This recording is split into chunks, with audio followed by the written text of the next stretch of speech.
Hey YouTubes, Geoffrey here in Tønsberg. I am up on Slottsfjellet, or the Castle Mountain, and it's called as such because, well, there is a castle here, but you can see that it's quite windy, which is why I'm standing in the lee of this tarp, which is housing some of the ruins of the wall that tower used to be part of. Anyway, just wanted to continue that thought on flow from yesterday. I think I just had a huge breakthrough on understanding why it was so miserable in the US.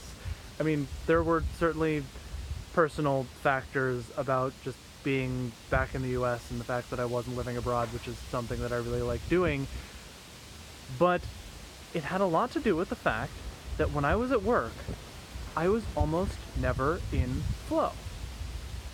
When I started thinking about what I would do from a day-to-day basis, it never involved flow. And there was really just a few times that I would get into flow, and I remember those as like the best days I had at the office. And oddly enough, one of those days was when I spent several hours copying and pasting the coordinates of proposed turbine locations into permit applications. Yeah, it was that exciting, and I loved it.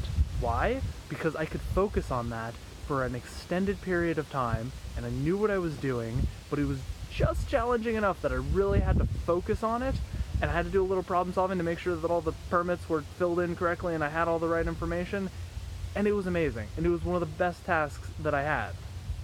And of course it got me thinking, wow, my calling in life is to do data entry, because that's my state of flow when I'm doing data entry. But no, I started to realize that most of the other times that I was at the office, I was working on tasks that either took a few minutes or maybe 20 to 30 minutes to do, and the whole time I was waiting for an email or my supervisor to interrupt me, and once I was done with those tasks, I often entered the stage of what to do next, and when I tried to teach myself anything and focus on anything for any extended period of time, I would get interrupted by that email or someone, or just the thought that, oh, I actually have something more important to do right now.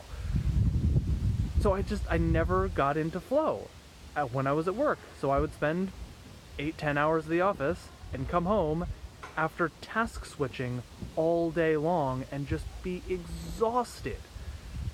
And that makes a lot of sense. It also makes sense why the times I've been in flow here have also been the same kind of menial, repetitive tasks.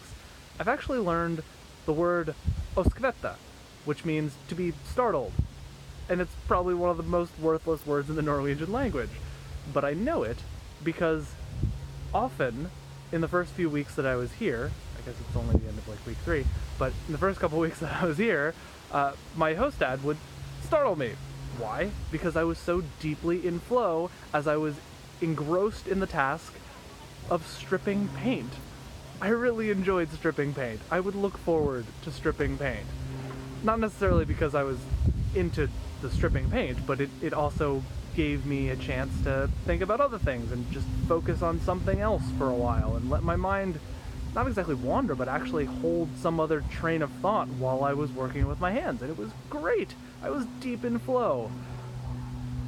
So I was not putting these two together, but I've definitely had the thoughts of, wow, my calling in life is either menial manual labor or data entry or something like that, and it didn't make sense until I started putting these together, that they offered me a chance to get into flow when I didn't otherwise have that chance.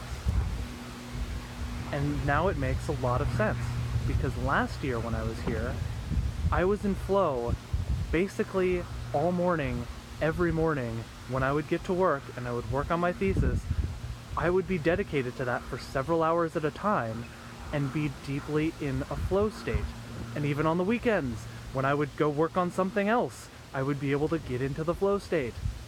And I often say that those 2 months were the best 2 months of my life.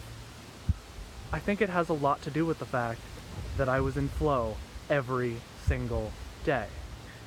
That's why these last few weeks have also been pretty good. I've been in flow. Different kind of flow than I'm used to, but it's definitely been flow.